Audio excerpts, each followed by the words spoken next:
Lisa was the kind of person who always took things exactly as they were said. At 28, she worked at the local library, organizing books and helping people find what they needed. She loved her job because everything was clear and simple. Books had titles, authors had names, and rules were rules. There was no guessing involved.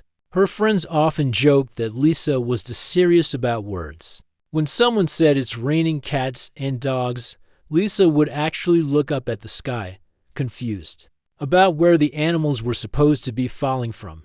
When people said break a leg before her library presentations, she would worry about actually getting hurt. This was just how her mind worked, and she had learned to live with it. Lisa had been dating Mike for about 6 months now. They met at a coffee shop near the library where she went every morning before work. Mike was different from her in many ways. He was more relaxed, used lots of expressions, and always seemed to speak in riddles that somehow made sense to everyone except Lisa, but she liked him anyway. He was kind, made her laugh, and never made fun of her for asking what things really meant. Their relationship had been going smoothly so far. They went on simple dates like walking in the park, watching movies, and having dinner together.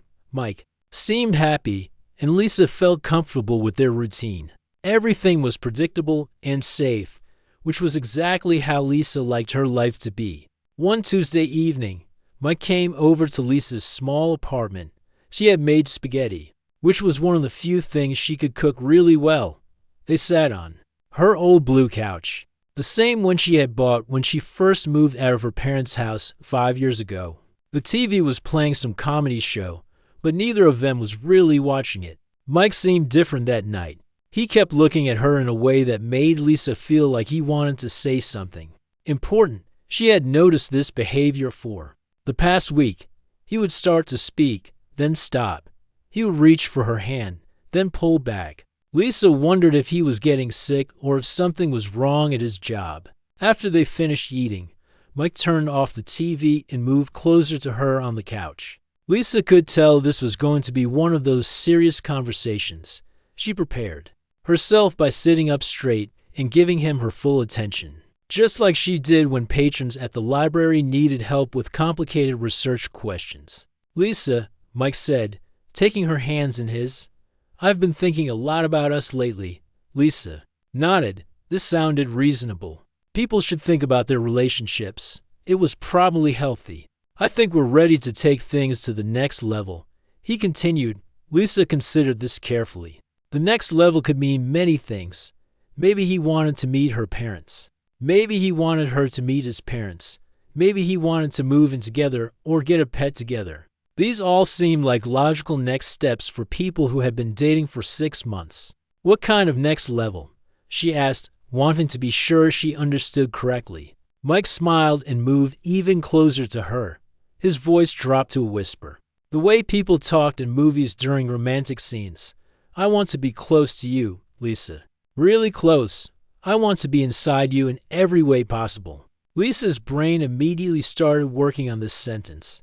Inside her, she looked at Mike's face, trying to understand what he meant. He was still smiling, but now his eyes had a strange look that she had never seen before.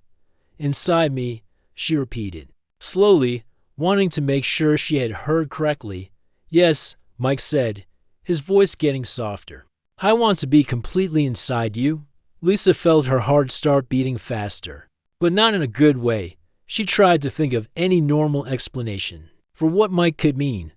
Maybe he was talking about sharing feelings or thoughts, but he had specifically said inside you, not close to you or connected to you. "Like, physically inside me?" she asked, hoping she was misunderstanding something. Mike's smile got bigger. He thought she was being playful or maybe a little shy. "Yes, completely inside you. I want us to become one person." Now Lisa was really confused and starting to feel worried. Become one person? How could two people become one person? She had never heard of anything like this happening in real life. Was this some kind of medical procedure? Was it even possible? She looked at Mike more carefully. He seemed like the same person she had been dating for 6 months, same brown hair, same friendly smile, same gentle way of holding her hands. But now he was talking about being inside her and becoming one person. This didn't sound like the Mike she knew. I don't understand, Lisa said honestly. How can you be inside me, and how can we become one person? Mike laughed softly, thinking she was being cute. Don't worry about the details, Lisa.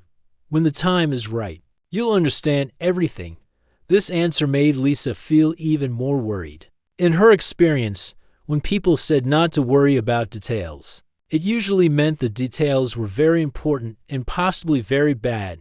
At the library, when patrons said they didn't need to know how to use the computer system, they always ended up needing to know exactly how it worked. Lisa spent the rest of the evening trying to act normal while her mind raced with questions. Mike seemed happy and relaxed, talking about work and making jokes like always. But Lisa couldn't stop thinking about what he had said every time she looked at him. She wondered what he really meant and what he was planning to do. Lisa couldn't sleep that night. She kept tossing and turning in her bed, thinking about what Mike had said every time she closed her eyes. She heard his voice saying those strange words about being inside her and becoming one person. She tried to think of innocent explanations, but her mind kept coming up empty. By morning, Lisa had convinced herself that she needed to understand what Mike really meant. She was a librarian, after all. Research was her specialty. If she couldn't figure something out by asking questions, she could always look it up. After her usual morning coffee, Lisa sat down at her computer and opened her web browser. She stared at the search box for a long time, trying to think of the right words to type. Finally, she decided to start simple. She typed "How can person be inside another person" and hit enter. The results that came up made her eyes go wide. There were medical articles about surgeries, strange scientific papers about experiments, and worst of all, some really weird websites that she closed immediately. None of this seemed to match what Mike was talking about, but it all made her feel very uncomfortable. Lisa tried a different search. She typed "Do people become one person" and waited for the results. This time, she found articles about married couples, some religious writings about spiritual connections, and a few science fiction stories about people merging together. The science fiction stories were especially disturbing. They talked about people losing their individual minds and becoming some kind of combined creature. She spent her entire morning break reading these articles, getting more worried with each page. By lunchtime, Lisa had filled a notebook with questions and concerns. She had even drawn some diagrams trying to understand how any of this could work. Her best friend Jenny worked at the bank across the street from the library. They usually ate lunch together on Wednesdays, and Lisa desperately needed to talk to someone about this situation. Jenny was the opposite of Lisa in many ways. She was outgoing, dated lots of different people, and always seemed to understand things that confused Lisa. If anyone could explain what Mike meant, it would be Jenny. They met at their usual spot, a small sandwich shop between the library and the bank. Lisa had brought her notebook and looked like she hadn't slept, which was true. "You look terrible," Jenny said as soon as she saw Lisa. "What happened? Did you and Mike have a fight?" Lisa shook her head and pulled out her notebook. "Jenny, I need to ask you something, and I need you to be completely honest with me." Jenny raised her eyebrows. "Okay, this sounds serious. What's going on?" Lisa opened her notebook and read from her notes. "Last night, Mike said he wanted to be inside me physically and that he wanted us to become one person. I've been researching this all morning, and I can't find any normal explanation for what he means." Jenny stared at her for a moment, then started laughing. But when she saw how serious and scared Lisa looked, she stopped. "Wait, you're really worried about this?" Jenny asked. "Of course I'm worried," Lisa said, showing Jenny her notebook. "Look at all the things I found online. There are medical procedures, weird scientific experiments, and some really disturbing stories about people merging together. What if Mike is involved in something dangerous?" Jenny looked through Lisa's notebook, seeing pages of research about body possession, strange surgical procedures, and scientific articles about consciousness transfer. She realized that Lisa had completely misunderstood what Mike was trying to say. Lisa. Jenny said gently, I think you might be overthinking this. How can I be overthinking it? Lisa asked. He specifically said he wanted to be inside me physically. Those were his exact words. Jenny tried to think of how to explain this without embarrassing her friend too much. Sometimes when people are in relationships, they use certain words that mean different things than what you might think they mean. This explanation didn't help Lisa at all. What other things could it mean? I've researched everything I can think of, and none of it sounds good. Over the next few days, Lisa's behavior around Mike became very strange. When he texted her sweet messages about wanting to be close to her, Lisa would screenshot them and analyze every word. When he wrote, I can't wait to be with you completely, Lisa spent 20 minutes trying to figure out what completely meant in this context. Mike started noticing that something was wrong. When he tried to hold Lisa's hand during their movie date, she would stare at his fingers like she was looking for hidden tools or weapons. When he suggested they spend the weekend together at his apartment, Lisa made excuses and insisted they stay in public places. Lisa had started carrying a small bag with her everywhere. Inside, she kept a whistle, some pepper spray that Jenny had given her years ago, and a small flashlight. She wasn't sure exactly what Mike was planning, but she wanted to be prepared for anything. The worst part was that Mike kept using more of those strange expressions. He would say things like, I want to get lost in you, or you make me feel complete. Each phrase sent Lisa into a new spiral of research and worry. She had started having nightmares about strange medical procedures and weird scientific experiments. In her dreams, Mike would appear as some kind of scientist trying to perform bizarre operations on her. She would wake up sweating and spend the rest of the night checking that all her doors and windows were locked. Lisa even started changing her routine at work. She would take different routes to the coffee shop, just in case Mike was following her. She started eating lunch at her desk instead of going out, and she asked her supervisor if she could work in the back room, where visitors couldn't see her. By Friday, Lisa was exhausted from worry and lack of sleep.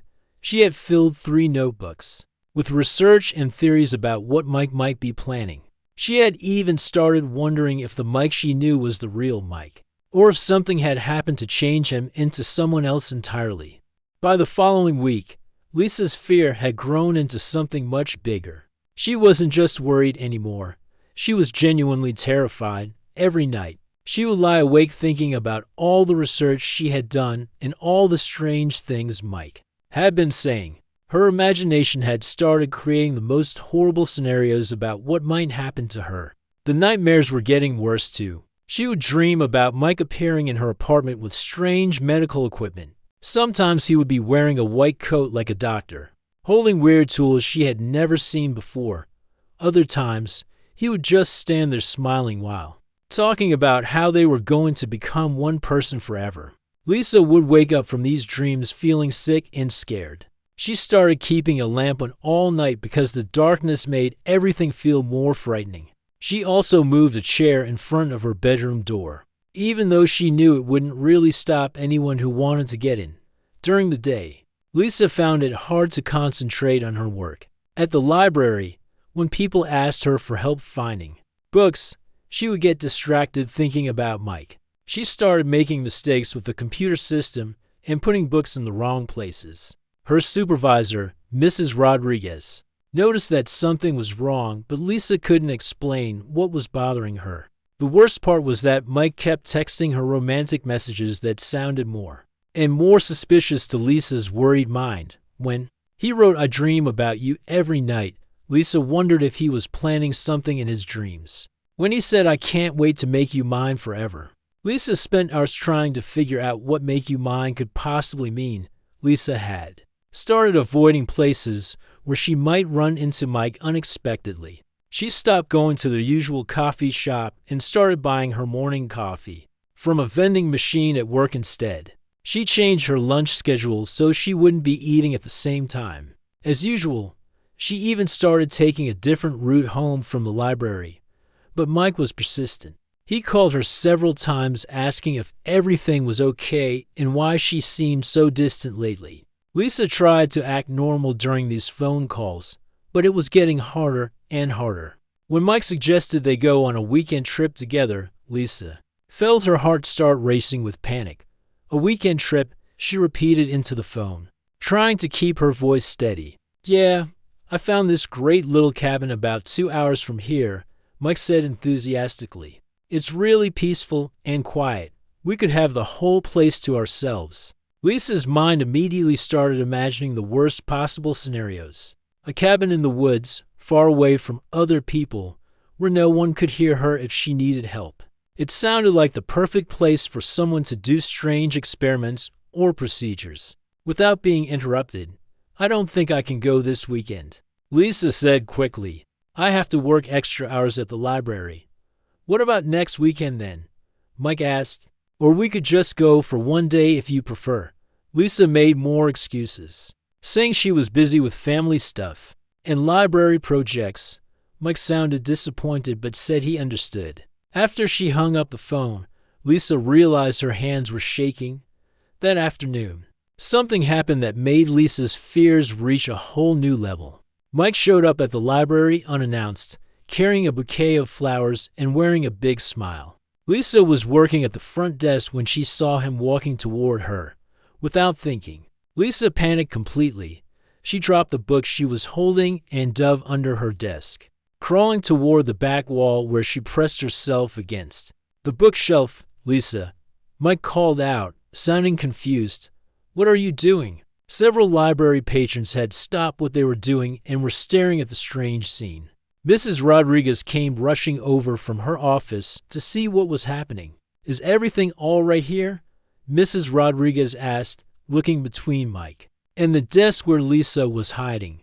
Lisa was crouched behind her desk, breathing heavily and trying to think of a way to escape. She could hear Mike talking to Mrs. Rodriguez, explaining that he was Lisa's boyfriend and he didn't understand why she was hiding from him. Lisa, honey, you need to come out from under there, Mrs. Rodriguez said gently. You're scaring the customers. Very slowly, Lisa crawled out from under her desk. Her hair was messy and she had dust on her clothes from the floor. She looked at Mike standing there with his flowers, and all she could think about was how he had found her at work when she had been trying to avoid him. I brought you these flowers, Mike said, still looking confused and worried. I thought they might cheer you up since you seemed upset lately. Lisa stared at the flowers like they might be dangerous. In her frightened mind, she wondered if this was part of his plan somehow. Maybe the flowers were a way to get her to trust him before he did whatever he was planning to do. I have to get back to work, Lisa said quietly, not taking the flowers. Mike looked hurt and confused. He set the flowers on her desk and said he would call her later. As he walked away, Lisa noticed that several people in the library were still staring at her. She felt embarrassed about hiding under her desk, but she couldn't shake the feeling that Mike showing up unexpectedly was somehow part of a bigger plan. That evening, Lisa called in sick for the next day. She spent the night researching more about her fears and making what she called her emergency plan. She wasn't sure exactly what Mike was planning, but she was determined to be ready for anything. After 3 days of avoiding Mike's calls and texts, Lisa knew she couldn't hide forever.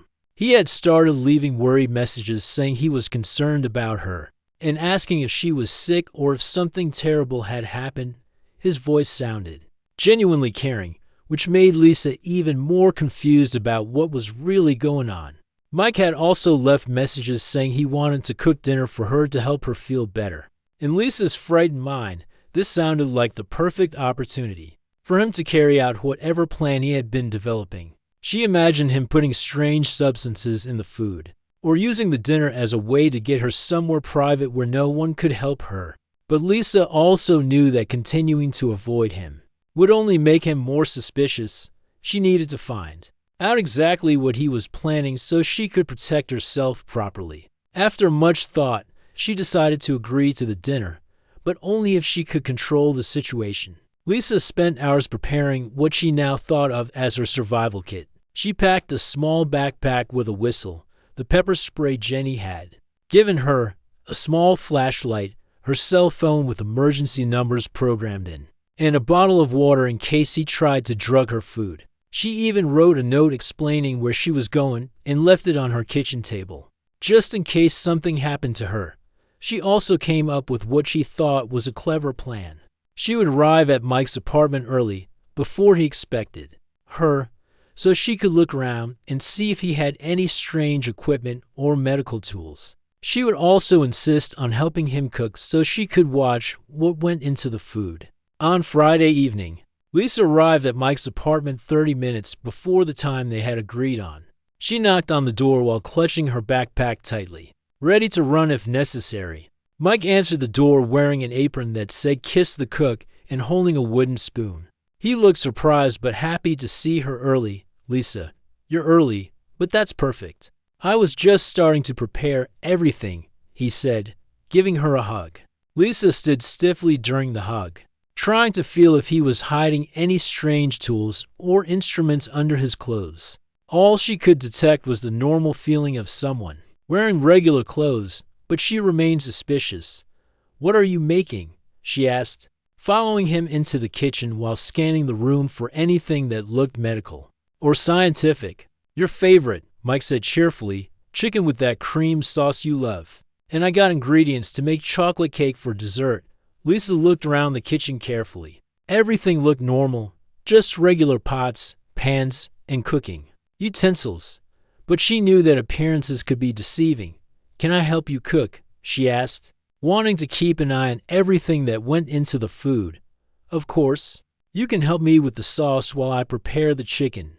As they cooked together, Lisa watched every ingredient that Mike added to their meal. She even tasted things while they were cooking to make sure nothing strange was being added. Mike seemed happy to have her help and kept talking about how nice it was to cook together. But as the evening went on, Mike's conversation started including more of those phrases that frightened Lisa. While they were waiting for the chicken to finish cooking, he put his arms around her and said, "I love spending time like this with you. I want us to share everything together." Lisa's body tensed up. "Share everything."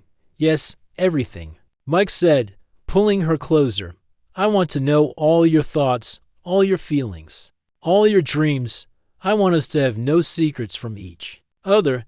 Lisa tried to process this. Sharing thoughts and feelings sounded like it might involve some kind of mental procedure. Maybe he wanted to connect their brains somehow, or transfer her thoughts into his head. During dinner, Mike continued talking about their future together. He said things like, "I want to merge our lives completely, and I dream about the day when we become truly connected." Each phrase made Lisa more nervous. Even though the food tasted normal and Mike seemed like his usual kind self, the most terrifying moment came when they were eating the chocolate cake. Mike looked into her eyes and said, "Lisa, there's something important I need to tell you. I've been thinking about this for weeks, and I can't wait any longer." Lisa's heart started beating so fast she thought it might explode. This was it. This was the moment when Mike was going to reveal his real plan. She gripped her fork tightly, ready to use it as a weapon if necessary. "I love you," Mike said softly. "I love you so much that I want to spend the rest of my life with you. I want to wake up next to you every morning and fall asleep holding you every night. I want us to build a life together, maybe get married someday, maybe have children together." Lisa stared at him, trying to understand what he was really saying. Marriage and children sounded normal, but he had also talked about waking up next to her and holding her while she slept. In her frightened mind, this sounded like he wanted to be physically attached to her even while she was unconscious. "I want to merge our souls," Mike continued, reaching across the table to hold her hand. "I want us to become one in every way that matters." Lisa couldn't take it anymore. All the fear and confusion of the past 2 weeks suddenly exploded out of her. She stood up so quickly that her chair fell backward and her piece of chocolate cake went flying across the room. "I won't let you do weird medical experiments on me," she shouted, surprising both of them with the volume of her voice. Mike stared at Lisa with his mouth hanging open, a forkful of chocolate cake frozen halfway to his lips. For a moment, The only sound in the room was a piece of cake that had hit the wall sliding down onto the floor. Medical experiments, Mike repeated slowly, setting down his fork. Lisa, what are you talking about? Lisa was breathing heavily, standing behind her fallen chair with her hands clenched into fists. All the fear and worry of the past 2 weeks was pouring out of her at once. Don't pretend you don't know, she said, her voice shaking. You've been planning this for weeks. All that talk about being inside me physically and becoming one person. I know what you're trying to do. Mike looked completely lost. He stood up slowly, like he was afraid any sudden movement might scare her even more. Lisa, I honestly have no idea what you think I'm trying to do. Can you please explain what you mean by medical experiments? Lisa reached into her backpack and pulled out all the research she had been carrying around. She dumped notebooks, printed articles, and handwritten notes onto Mike's dining table, right next to the remains of their romantic dinner.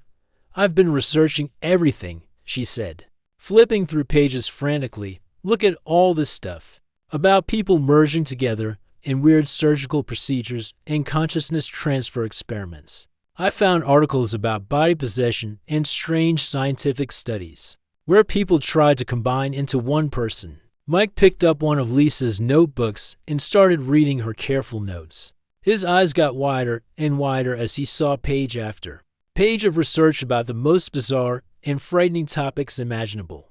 There were diagrams of strange medical procedures, quotes from science fiction stories about human merging, and even some articles about parasitic organisms that could control people's minds. Lisa, Mike said quietly, where did you find all this information? Online. I've been researching for 2 weeks trying to understand what you meant. When you said you wanted to be inside me physically, Lisa was still standing behind her chair, like it was a shield. And then you kept saying more scary things like wanting to merge our souls and become one person. What else was I supposed to think? Mike sat down heavily in his chair, still looking through Lisa's research. He found the page where she had written down his exact words from that first night, along with her analysis of what each phrase might mean. Her interpretations were so far from what he had actually meant that he almost started laughing.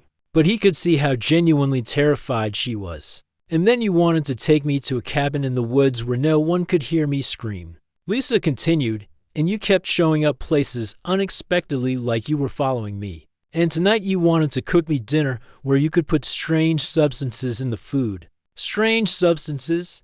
Mike asked, looking at their normal chicken dinner. I don't know what kind of substances. Maybe something to make me unconscious, so you could perform whatever procedure you have planned. Mike finally understood what had been happening.